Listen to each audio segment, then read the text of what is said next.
Hey, this is Bill Nowicki. Welcome to Podcast Movement Sessions Season 3, Episode 1. Let me tell you a little bit about what Season 3 of Podcast Movement Sessions is all about.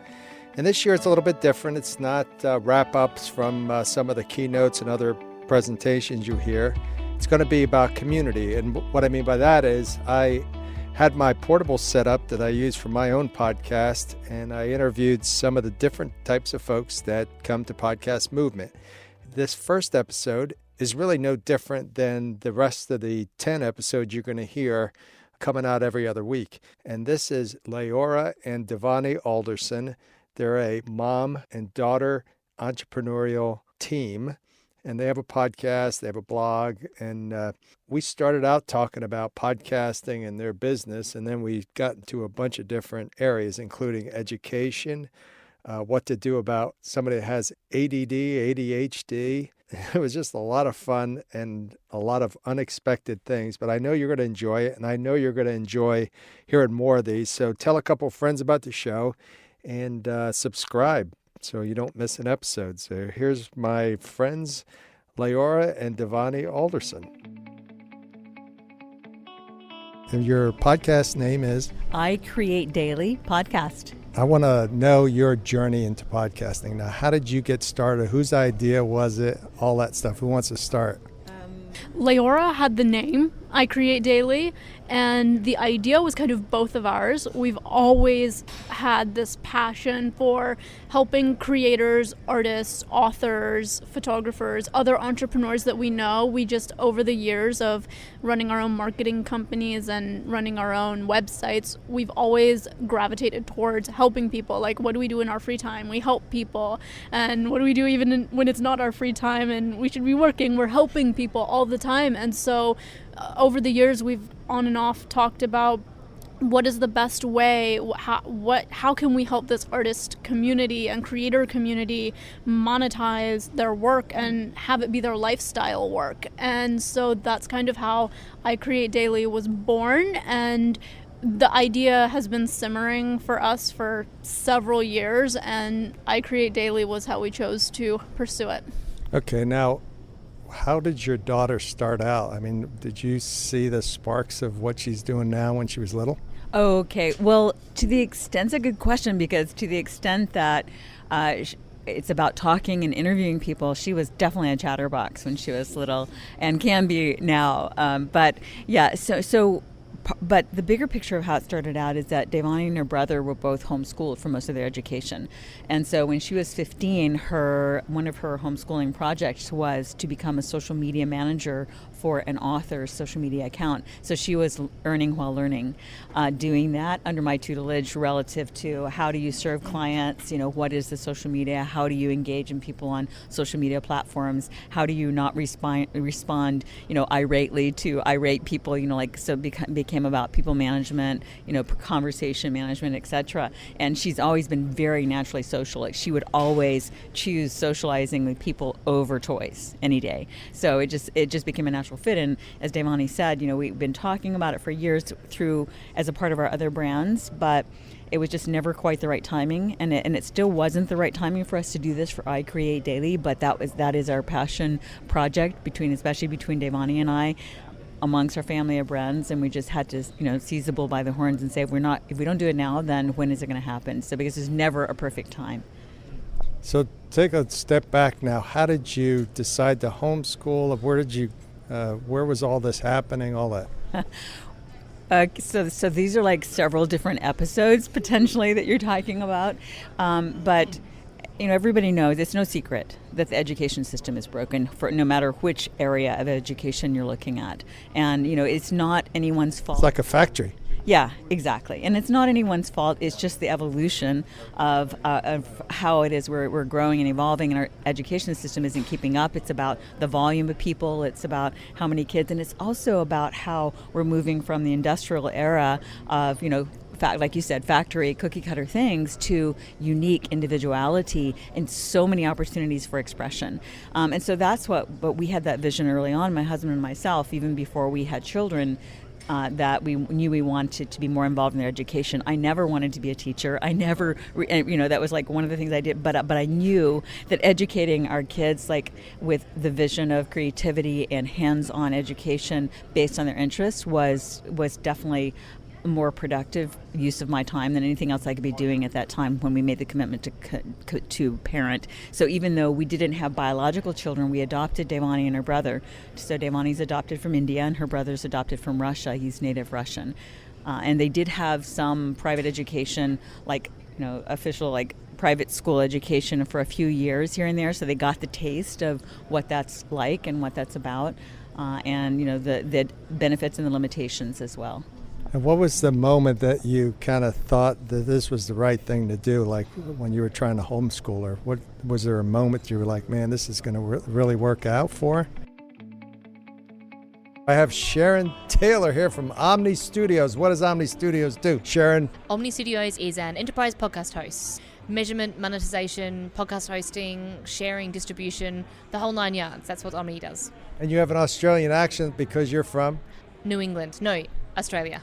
Melbourne, Australia. That's, 30 hours away. If I'm a company that's thinking about doing a enterprise type podcast, you're the guys to do it. I would hope so, yeah, for sure. When you're ready to take your audio to the next level, that's Omni Studio. You don't deal with the content, but you take care of everything downstream. Correct. We're Switzerland in terms of ads and content. So whatever you want to make and however you want to monetize it, we'll help you do that. Otherwise, we're just the tech play. So the best tech in the business. Great. OmniStudios.com. Even before becoming a parent, we were like studying parenting and studying education. So we were so immersed in the concept and the vision of where we could take this and how we could nurture young souls that, that was pretty firm for us, a firm resolve, including that we've always been sort of like nonconformist from the standpoint of not, being entrepreneurs and not living in a specific regimented, like you have to do this and then you go to school and then you go to college and then you get a job, etc. kind of thing. So if we were going to raise our children to be nonconformist in a way as well, then we had to kind of do it differently.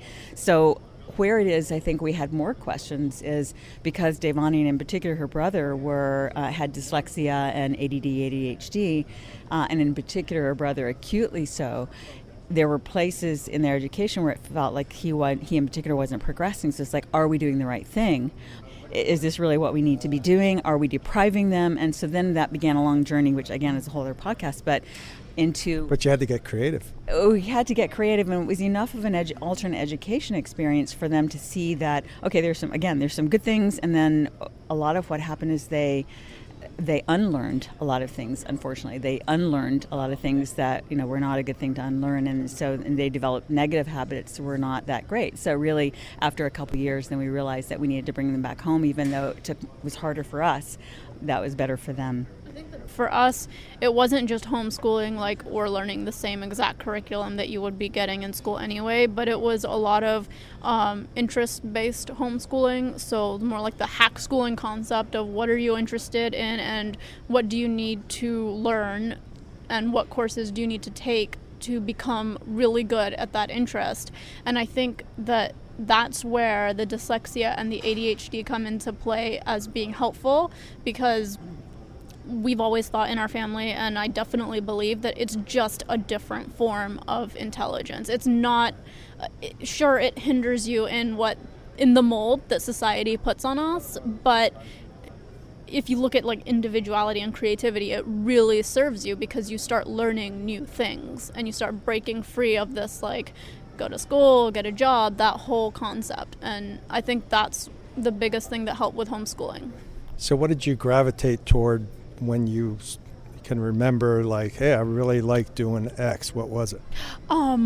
Reading, literature, art. I love science, even though I don't have the mathematical brain. I love like the quantum study.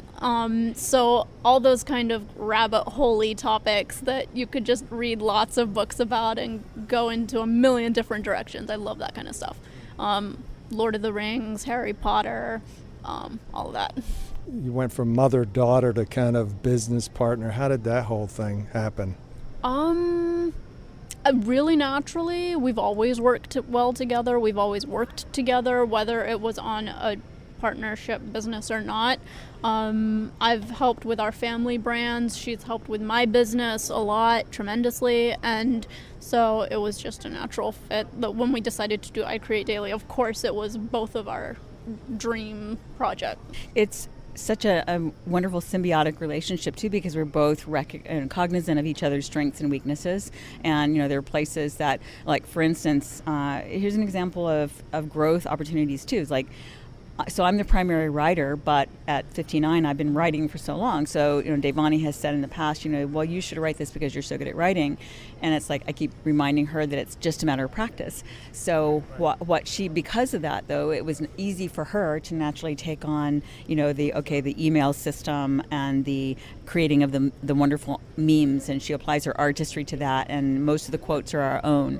But, what I was cognizant of is that she was going with what was easy and natural and not developing her writing side. So it's like I started encouraging her, you need to also write more. But if you keep saying, I can do this meme, creating of the art, I can do this autoresponder, I can do this part on social media, then she's not taking that time to develop her writing. So then it's about recognizing those things as they come up, encouraging her to start doing more writing, and she's, and she's becoming very good at it. So it's really like an ebb and flow, and when she starts writing more, then I might do more of the other things. So it sounds like you've kind of changed to become almost like a coach for her versus just a mom and all that. Yeah, I mean, like, because she's now 23 and she's a young adult, then it's like we are, mother, daughter, friends, and partners kind of thing.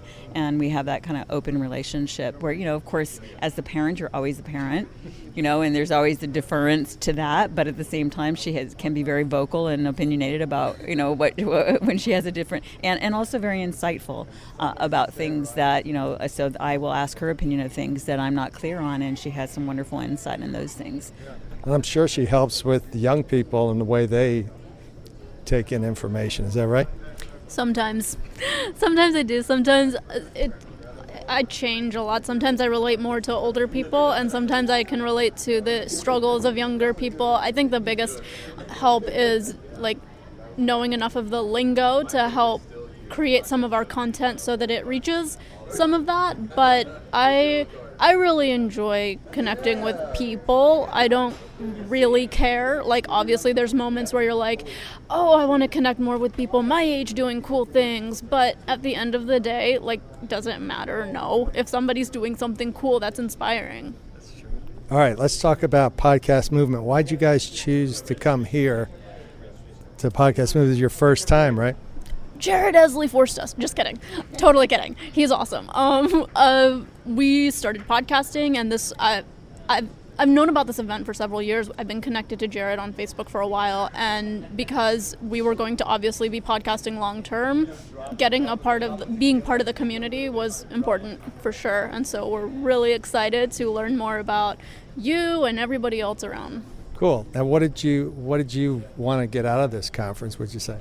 That's a good question. We were just talking about that yesterday as well, and it's a hard one because there's so much. It's like, again, fire hose, right? And so it's really a matter of identifying for us. It's like, okay, well, where are we weak, or are we weak, and what do we need to shore up? Because we love learning, we love all of it, and there's so much going on here. And the advantage in coming as a team is you can divide up, divide and conquer, and go to different sessions. So basically, that's what we're looking on. And for us, our weak link is we also create products. We have other brands, and we're really good at content creators, at ideators, and bringing ideas to life. We're weak at sales and marketing, and we don't love it, and so, but that's what we need to do the most of to grow our brands right now, and so that's what we're going to be focusing on. Gotcha. Okay, so you're going to have a really fun time. I can tell you just from my experience, just being around people that are so diverse. I mean, you'll see there's hundreds of podcasts about all kinds of different stuff, and I've met some people here years ago, and we're still friends. We get together, we talk, we